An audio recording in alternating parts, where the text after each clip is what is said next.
Hello, नमस्कार. कसे आहात तुम्ही सर्व? मस्त आहात ना? मस्तच राहा. सर्वांना सर्वप्रथम श्री स्वामी समर्थ. मी मितेश तुम्हा सर्वांचं स्वागत करतो माझ्या आणखीन एका नवीन व्हिडिओमध्ये. तर थंबनेलवरून तर तुम्हा सर्वांना नक्कीच समजलं असेल की आजचा व्हिडिओचा टॉपिक नक्की काय आहे. तर आज आहे आपल्या सर्वांचा आवडता दिवस तो म्हणजे गुरुवार. तर आजची माझी ही गुरुवारची पूजा ना सुरू आहे मस्त अशी छान.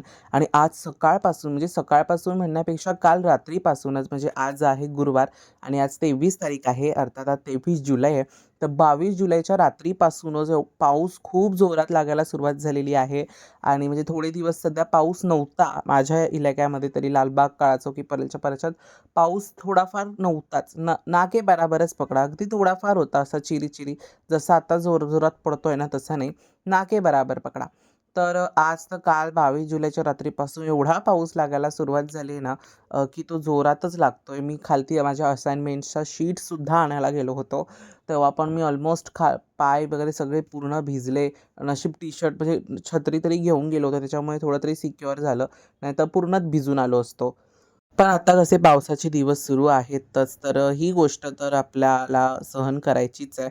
पण मला तुम्हाला एक गोष्ट सांगायची आहे, की जेव्हा आता तुम्ही पावसाळ्यामध्ये जेव्हा तुम्ही गाड्या चालवता, टू व्हीलर्स जे लोकं खास करून स्कूटीज चालवतात, तर प्लीज त्यांनी स्लो चालवा. प्लीज म्हणजे प्लीज माझे 2 फ्रेंड्स आहेत. सो त्यांनी मला कॉन्टॅक्ट केला होता. सो ते बिचारे पावसाच्या ह्याच्यामुळे काही वेळेस गाड्या स्लिप्स होतात, तर तेव्हा ते बिचारे दोघं जणही पडले. एकाच्या पायाला दुखापत झाली, तर एकाच्या हाताला दुखापत झाली आहे. तर त्याच्यामुळे मी त्यांना सांगितलं, की प्लीज काळजी घ्या. ते दोघंही जणी हॉस्पिटल्समध्येच आहेत.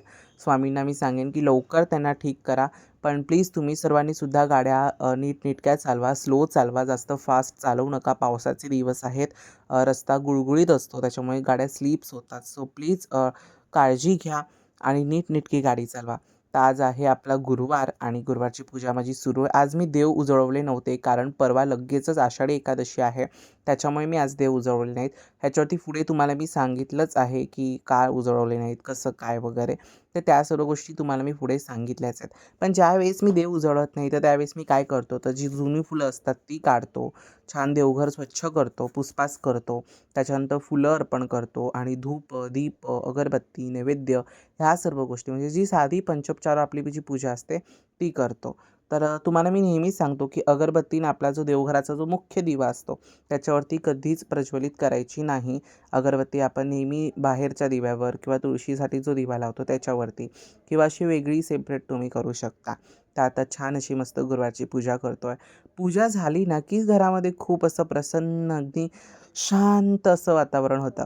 मध्येच कोणतरी पाहुणा आला होता घरी. त्याच्यामध्ये मला त्याच्याशी बोलावं लागलं दिवाबत्ती करता. तेवढ्यातच ती आली होती ना, म्हणजे तुम्हाला तिची ओळख देईनच करून पुढे. तिचं नाव आरती आहे. ती दररोज येते स्वामीची पूजा झाली, ती स्कूलमधनं येते ना, तर दररोज दादा करत येणार. तिला बिस्किट हवं असतं, मग ती बिस्किट खाणार.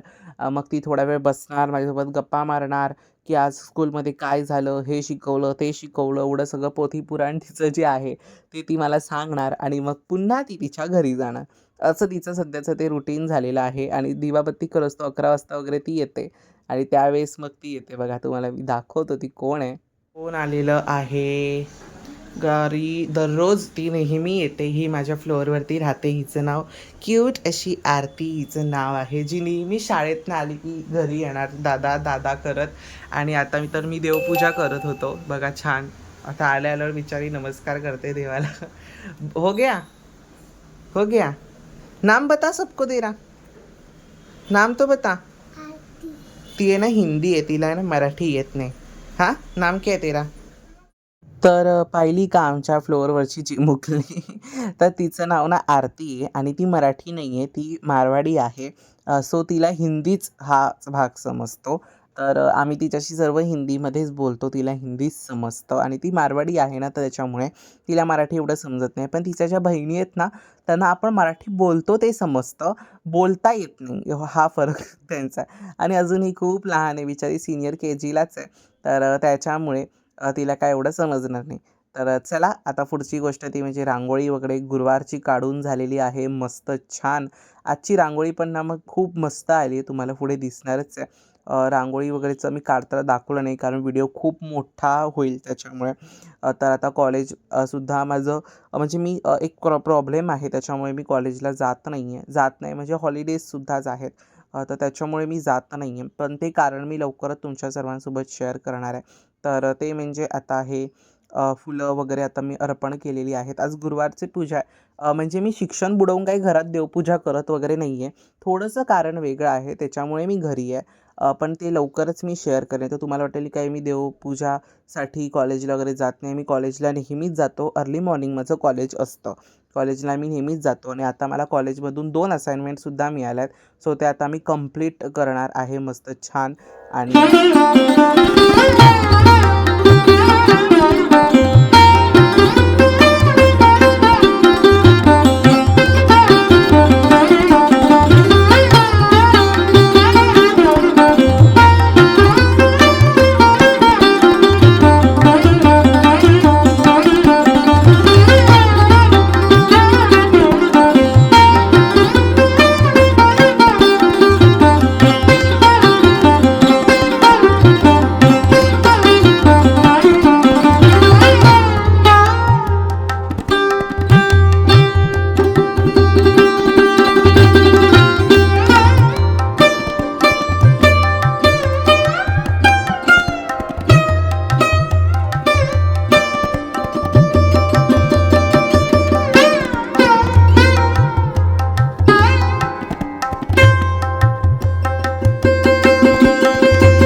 काय असं श्री स्वामी समर्थ की जसं की आता तुम्ही बघितलं खूप छान अशी आजची आपली गुरुवारची पूजा झालेली आहे. मला आज तुमच्या सर्वांसोबत ही एक गोष्ट शेअर करायची होती की खरंच म्हणजे आज मी देव वगैरे उजळवले नाहीत कारण परवा आहे आपली आषाढी एकादशी अर्थात देवशयनी आषाढी एकादशी ज्याला आपण म्हणतो. तर ती आहे देवशयनी आषाढी एकादशी. तर त्या एकादशीची त्याच दिवशी सुद्धा मला देव शेवटी उजळवायचेच आहेत. म्हटलं एकच दिवसाचा गॅप आहे म्हणून मी आज देव उजळवले नाहीत. बाकीचं देवघर वगैरे साफसफाईचं जे असतं नेहमी की एक फडका मारणं, स्वच्छ पुसून काढणं, ते सगळं केलंय. फक्त देवना अंघोळ आज घातली नाही गुरुवारची कारण मला शेवटी पुन्हा कारण काय होतं सतत म्हणजे आज मी देव उजळवले म्हणजे आज गुरुवार परत शनिवारी पुन्हा मला आषाढी एकादशीला देव उजळवायचे. त्याच्यामुळे काय मूर्त्यांवरती रिॲक्शन होऊ शकते कारण मूर्त्या खराब होऊ शकतात, झिजू शकतात जास्त सारखं केल्याने. कारण मी कसं आठवड्यातून एकदाच देव उजळवतो तेही गुरुवारचं. मी म्हणजे आठवड्यातून 2 ते 3 वेळा देव उजळत नाही कारण खरं माझ्याकडे पण तेवढा खरं सांगायला गेलं तेवढा वेळ नसतो की मग गुरुवारी मी खास वेळ काढतो माझ्या महाराजांसाठी. म्हणून मला ह्या सर्व गोष्टी शक्य होतात नाही तर त्यासुद्धा शक्य नव्हत्या मला. ओके, आता छान धूप वगैरे लावलेला आहे देवाकडे, छान उंबरठ्याची पूजा झाली. गुरुवारचं कसं होतं माहिती आहे जोपर्यंत उंबरठा असा छान सुसज्ज वाटत नाही ना तोपर्यंत काय मी म्हणजे असं वाटत नाही की आज गुरुवार आहे. गुरुवारची छानशी मस्त रांगोळी पाहिजे, छान असं उंबरठा सजलेला पाहिजे, छान पूजा झालेली पाहिजे, तेव्हा कुठे असं मन असं छान वाटतं की खरंच बाबा आज गुरुवार आहे, काहीतरी आहे आज घरामध्ये असं वाटतं. तर आज छान अशी मस्त रांगोळी काढली. आज माझ्याकडे वेळ होता का आज मी देव उजळवले नव्हते म्हणून माझ्याकडे खूप छान असा मस्त वेळ होता. तर पूजा केली, वाचन केलं, सगळं गोष्टी झाल्या. तुळशी मातेकडे फक्त दिवा नाही लावला कारण हवाच इतके का आता खूप जोरात पाऊस आहे आज, खूप बऱ्यापैकी जोरात पाऊस आहे आज. त्याच्यामुळे दिवा तुळशी मातेकडे काय राहत नाही म्हणून तुळशी मातेची साधी पूजा केली फक्त. अगरबत्ती धूप दीप ओवाळून वगैरे तिथे दिवा नाही ठेवला कारण तो विझतो मग शांत होऊन जातो दिवा. तर त्याच्यामुळे मी तिथे नाही ठेवलं. तर आता परवा आहे आपली आषाढी एकादशी. तर आषाढी एकादशीच्या दिवशीची आपण कशी पूजा करायची तर आषाढी एकादशीची मी इकडे कशी पूजा करतो आता माझ्याकडे हा जो प्लेट आहे पुढे मंदिराला ती पुढे घेतो आसन ठेवायचं. मी साधीच पूजा करतो, तुम्ही देवघरातही करू शकता. आसन ठेवायचं, त्यावर थोडीशी तांदळाची रास ठेवायची, त्याच्यावरती आपली अभिषेक करून झालेली जी विठ्ठल रखुमाईची मूर्ती असेल ती स्थापन करायची.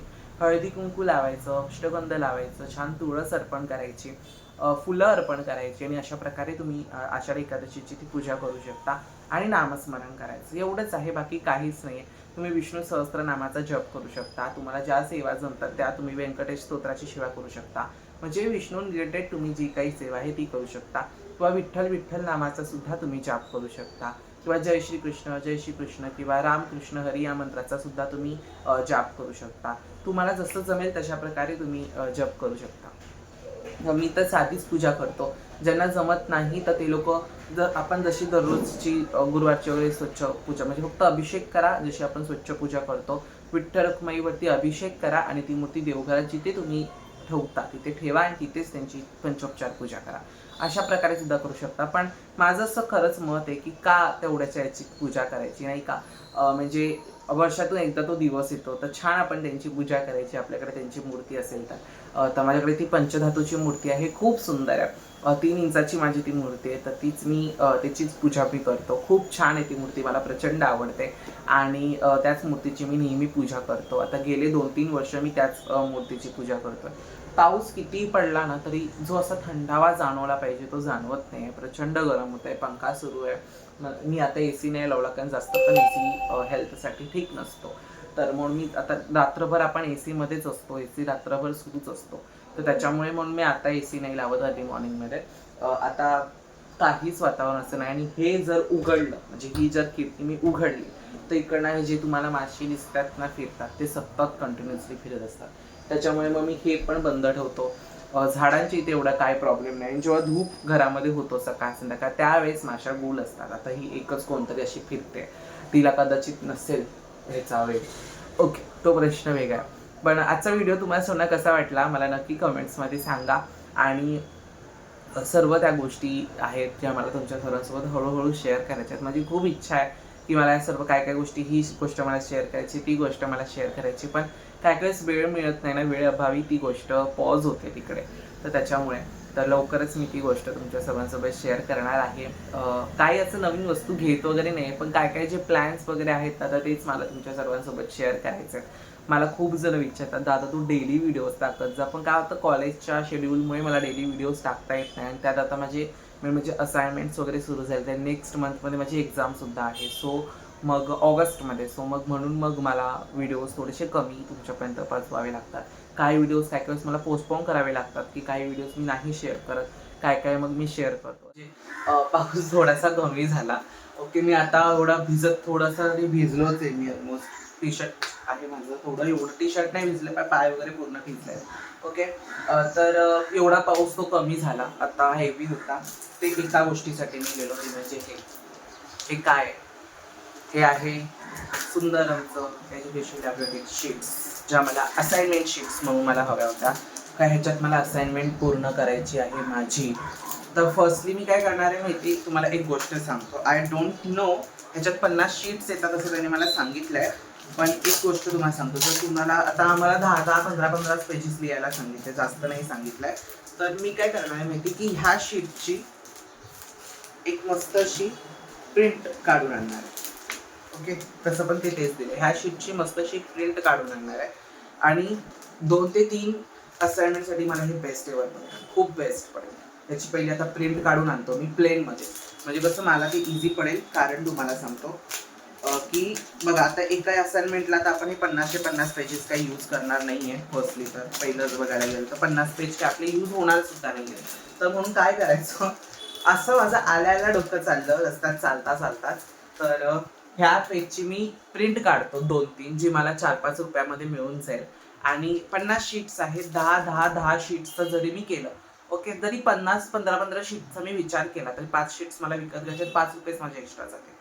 3 असाइनमेंट म्हणजे एका 50 रुपयामध्ये क्लिअर होतील, असा माझा विचार आहे. आणि ही ही ज्याची प्रिंट असते ते त्या वेगवेगळ्या सब्जेक्टला आपण लावू शकतो. म्हणजे वेगवेगळ्या प्रत्येक सब्जेक्टला वेगवेगळं तुम्हाला असे एकदम अशी शीट्स विकत घ्यायची गरज नाही. एक तर त्या वेस्ट सुद्धा जातील, प्लस यूज झाल्या तर झाल्या, नाहीतर मग तुम्हाला असंच कंटिन्यू म्हणजे पर सब्जेक्टला म्हणजे ही पॉलिटिकलला, ती हिस्ट्रीला, ही मराठीला, ती इकॉनॉमिक्सला असं करायची तुम्हाला गरज नाही आहे. 10-10 पेजसाठी अच्छा तुमच्या कॉलेजमध्ये जसं सांगितलं असेल तर माझ्या कॉलेजमध्ये तरी सांगितलं की 10-10 शीट्सची किंवा 15-15 शीट्सची पुरे आहे तुम्हाला बस. तर त्याच्यानुसार मग मी अशी शीट घेतली. म्हणजे तुमचं जिथे 150 ते 200 रुपये जाणार होते पर ह्याला म्हणजे पर सब्जेक्टला 50 रुपये, तर असे पूर्ण 4 सब्जेक्ट 200 रुपये तुमचे तिथेच गेले. त्या जागी तुम्ही फक्त 50 रुपयाची ही एक शीट घेऊन त्याच्यात 5 रुपये इन्व्हेस्ट करून म्हणजे याची प्रिंट काढून तुम्ही ती यूज करू शकता. फक्त काय करा की याच्यावरती काही लिहू नका, ही प्लेनच असू द्या जशी आता आहे त्याच्यानुसार तुम्ही यूज करू शकता. मस्त डोकं चाललंय. घरात आल्यावरती मला हे आठवलं की हे असं मी करू शकतो. ओके, आता चला आजचा व्हिडिओ तुम्हाला आवडला असेल तर व्हिडिओला लाईक करा, शेअर करा, सबस्क्राईब करा. पुन्हा भेटूया तशी त्याच्या एका नवीन व्हिडिओमध्ये. तोपर्यंत सर्वांना बाय आणि सर्वांना श्री स्वामी समर्थ.